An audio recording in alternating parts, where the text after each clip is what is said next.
quase 5 meses de escolas fechadas. Especialistas em saúde e educação têm discutido o retorno das aulas presenciais em diversos estados. Na semana em que o país alcança a marca de 100 mil mortos pela Covid-19, nós fizemos este vídeo para entender. É seguro voltar às aulas nessa etapa da pandemia? As respostas não são simples.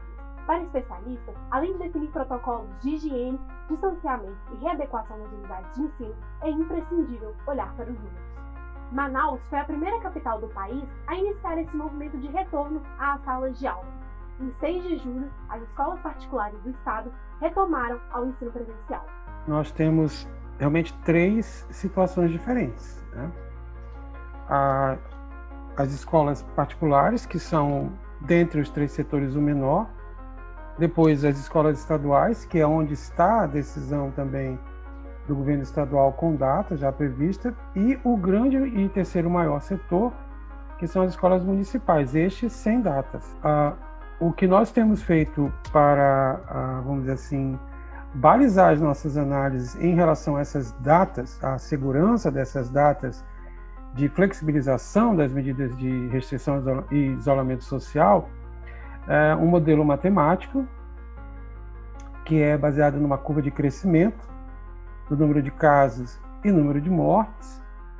Nós fazemos projeções e usamos como referência a data em que 97% dos casos, seja de novas pessoas com a doença ou de registros de óbitos, seja previsto pelo modelo.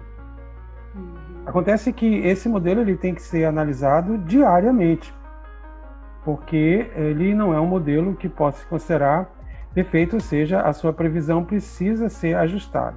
Mesmo com os dados oficiais mostrando que o Amazonas já passou pela pior parte da infecção pelo coronavírus, o patamar de segurança para a reabertura das escolas públicas ainda não foi alcançado. Nós teremos que aguardar pelo menos mais 2 semanas para verificar se de fato alcançamos o que o modelo prevê, que seriam 97% desses casos definitivamente previstos. O Estado alega em favor dessa decisão é que, com o retorno das escolas privadas, não foram identificados novos casos na comunidade escolar. Isso serviria, segundo o próprio documento divulgado pelo governo do Estado, como um indicativo de que esse retorno às atividades escolares não representa um risco elevado. Porém, há que se considerar que o tamanho da comunidade escolar privada é bem menor do que das escolas públicas. As boas perspectivas de Manaus, no entanto, não devem se tornar realidade para a maior parte do país, segundo apontam outros especialistas em saúde. Isso porque o Brasil vive um momento de alta no número de casos de Covid, ou seja, a propagação da doença ainda não foi controlada. Primeiramente, a gente tem que entender um contexto, né? Qual que é o contexto brasileiro em termos da evolução da epidemia? Nós vivemos num país continental e há diferenças regionais. Então, você tem, por exemplo, questões, né? Os estados do Nordeste e do Norte estão em momento epidemiológico diferente dos estados do Sudeste e do Sul. Mas se a gente considerar o país como um todo, mesmo considerando, né, as diferenças entre as diversas regiões, o Brasil é um país que nós ainda estamos numa curva crescente de número de casos e da epidemia, né? Só essa justificativa, né, e isso tem que ser deixado claro, eu vou até participar de um webinário hoje à tarde que vai falar exatamente isso. O momento que está se considerando o retorno hoje é um momento onde as curvas epidemiológicas da Covid-19 no Brasil ainda são ascendentes. Tá? Então, isso por si só mostra como é difícil falar que esse é o momento do retorno. Outros países, por exemplo, que apostaram no retorno das aulas presenciais, são países que se encontravam num momento epidemiológico diverso, ou seja, são países que já estavam naquele momento em que a curva estava decrescente ou descendente. Nós não estamos nesse momento. Então, esse argumento por si só mostra como o nosso momento epidemiológico ele não é adequado para se falar em retorno agora. Ao comparar a reabertura de escolas em países na Europa e na Ásia, observa-se uma grande diferença do Brasil. Nesses países, a volta presencial só entrou em pauta quando as autoridades de saúde consideraram que a epidemia tinha sido controlada. Na França, por exemplo, a reabertura vem sendo feita progressivamente.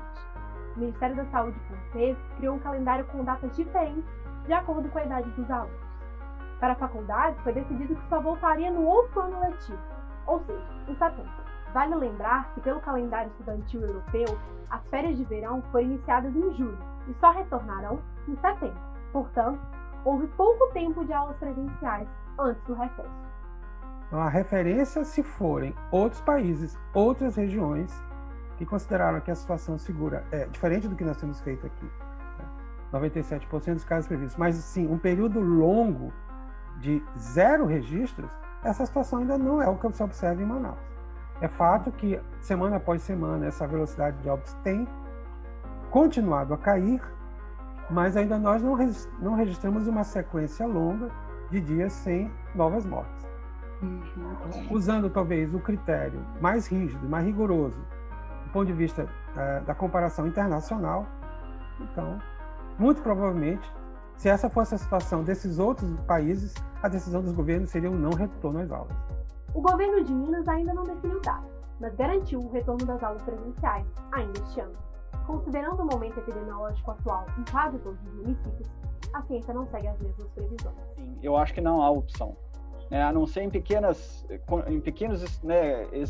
exceções, como você mencionou, Manaus, que pode estar funcionando em virtude das peculiaridades de Manaus. Eu acho que isso é inviável dentro do contexto brasileiro, dentro do contexto epidemiológico global brasileiro, para a maior parte das cidades e regiões brasileiras.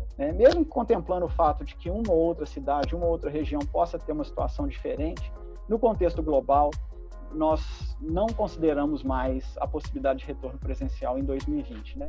A educação é essencial e a socialização também, mas o momento é de cautela.